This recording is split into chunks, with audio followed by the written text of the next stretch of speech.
Captain's Log. If you value true sea stories and encounters that leave lasting questions, consider subscribing. Step aboard the Phantom Tide. Some events end when the danger passes. Others continue quietly through the years that follow.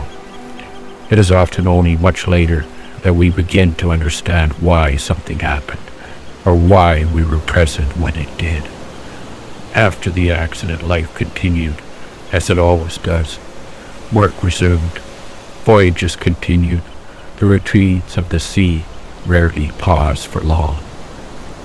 But the memory of that night in Prince Rupert never left me. I often reflected on the voice that spoke. Why had I been told to return to the truck?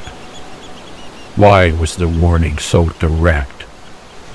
Why had the outcome been survivable when so many small details could easily have resulted in tragedy? I did not pretend to fully understand. I still do not. But as the years passed, I began to notice something important. Donnie's life continued along a path that would later affect many people. He played a role in events connected to an important legal decision involving Indigenous fishing rights, a case known as Gladstone, a case that helped affirm the existence of Aboriginal commercial fishing rights under Canadian law. The decision recognized that Indigenous communities possess not only the right to fish for food, but also the right to participate in the fishery economically. For many coastal communities, this was significant. Access to commercial herring roe fisheries brought opportunity, employment, income, a stronger measure of independence. These developments affected families across the coast, including members of our own community. Looking back, I sometimes wonder whether the creator understood that Donnie still had work to do, work that would benefit many others. Perhaps his time had not yet come. Perhaps that night in Prince Rupert was not meant to be his ending. The creator sees further than we do. We see moments. The creator may see generations. Years later, Donnie became very ill. Serious illness changes a person's path. He traveled south for medical treatment. During that difficult time, his journey came to an end on Vancouver Island. His passing was deeply felt. For me, the news carried a particular weight. The memory of that night returned immediately. I found myself wondering again, why had I been told to return to the truck? Had I interfered with fate? Had I been asked to help preserve time that was needed for something greater? These are questions I still cannot fully answer. Not long after Donnie's passing, I myself became very ill. My body weakened significantly. I developed shingles and remained unwell for many months. Fatigue was constant. Movement was difficult. Even rest did not seem to restore strength. It was during this period while lying in bed, unable to move easily, that I experienced something I cannot easily explain. I became aware of Donnie's presence, not as a memory, not as a dream in the ordinary sense, but as something vivid. He appeared strong, standing upright, dressed like a warrior. His clothing was unlike modern dress. Strips resembling leaves hung down where cloth might normally be. He carried a spear. He stepped close and gently touched the spear against my ribs. Then he spoke. "Get up, kid." The same words he had spoken years earlier outside the truck.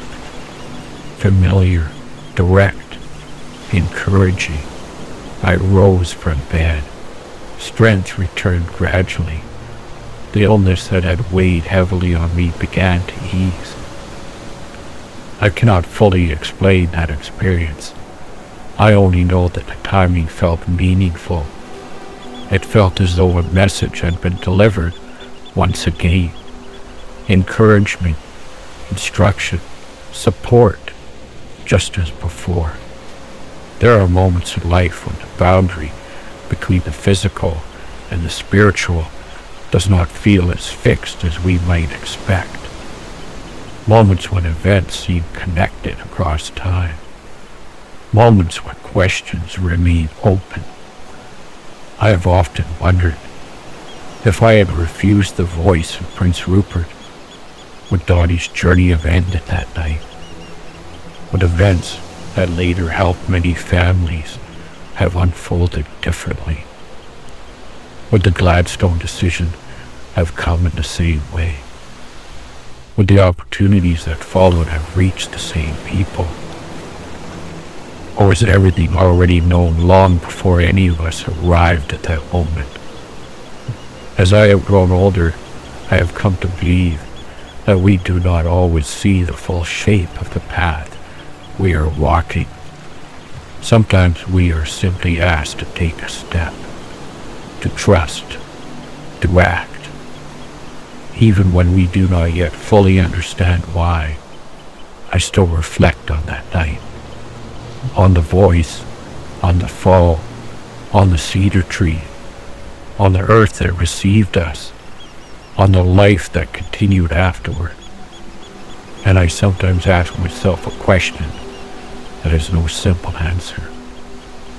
Knowing everything that followed, would I get back in that truck again?